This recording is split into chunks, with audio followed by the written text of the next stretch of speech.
How long has there been sugaring going on here at this property? Early 1800s. Okay. Yes. Very cool. And this is the original sugar house that they did it with. It burned down? It burned down in the early 1900s. And that is the sugar house over there that stands today that we used and they used. We stopped using that in the year 2010 and we came up here. That is the oldest sugar house in Geauga County. This is our sap coming in from the woods. It's coming in from the woods. It's 2% sugar. The ultimate goal is to get it to 66.5% sugar. The only way to do that is boil it down. So all the trees they're tapped. They have tubing that goes between all the trees, and it's taken down to a big tank. It's about 3/4 of a mile away. We actually pump it up from that tank. Anywhere from 2 to 3% when it comes out of the woods. From that point there, this tank, if this were to be totally full, we run it through the reverse osmosis. And it'll take it from anywhere from, if it's coming in 2 to 3%, it'll go anywhere from 6 to 8% sugar. And that's getting closer now, because our objective is 66.5. This is the brains of operation. This is Belew. He's my father. This is Cole Jarzenbeck. Today, he's the master sugar maker. State champion football player for Kansas. All right. Hey. Tonight he's our fire guy. Every 4 to 5 minutes, he's throwing 4 to 5 pieces of wood in, because we're after keeping the temperature. We're hoping tonight right around 217 degrees we'll be boiling. We need to keep it at that temperature. This is my mom, Belew. She's filtering and canning.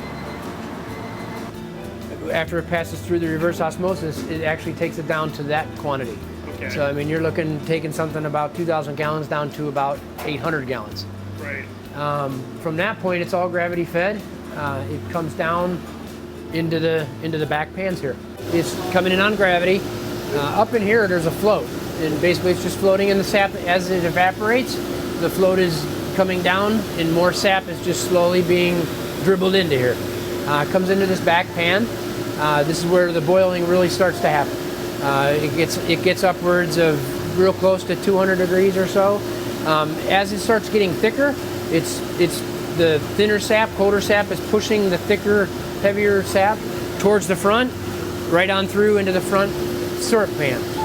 From there, we're looking at, again, 7 degrees above the boiling point of water.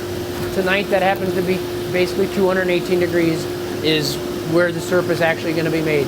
Once it hits 218 degrees, we have a thermostat in here that actually opens up our automatic draw-off that we have set for 218 degrees, and that syrup basically comes out into our pan. When it goes below like maybe 217.7 or so, it will automatically shut off. When that happens, it's going to cool that pan down. So we're going to be waiting a little while, anywhere from 5 to 15 minutes again before it starts to come back up. And that whole process is taking from the sap that's in there.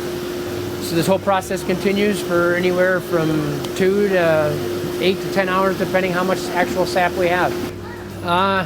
It's going to hit, we're hoping, it's going to get up to 217.2, and it's going to automatically draw off. And we're hoping that it's going to be at the 67% sugar that we're after.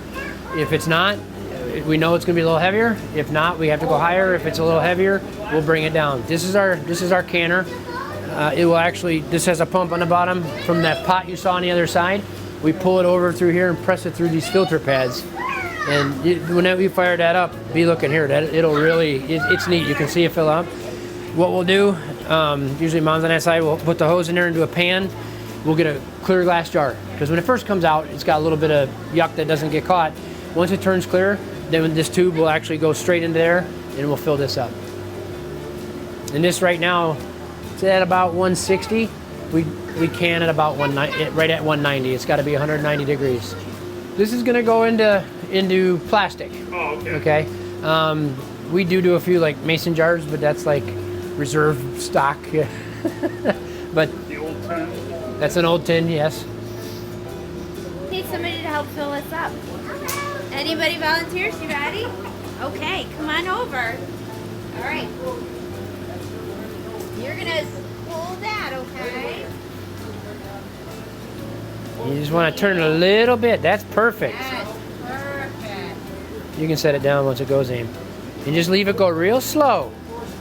Real slow. Just there. No, that's it. You turn the fan down a little bit. Good Okay. job. Put the lid on. You just made it. You just did it. There you go. Well, somebody needs to take this Yeah. home. I'd put that in your pocket if I were There, you. you better take that. That's for you. Yeah. You made That's that. for you.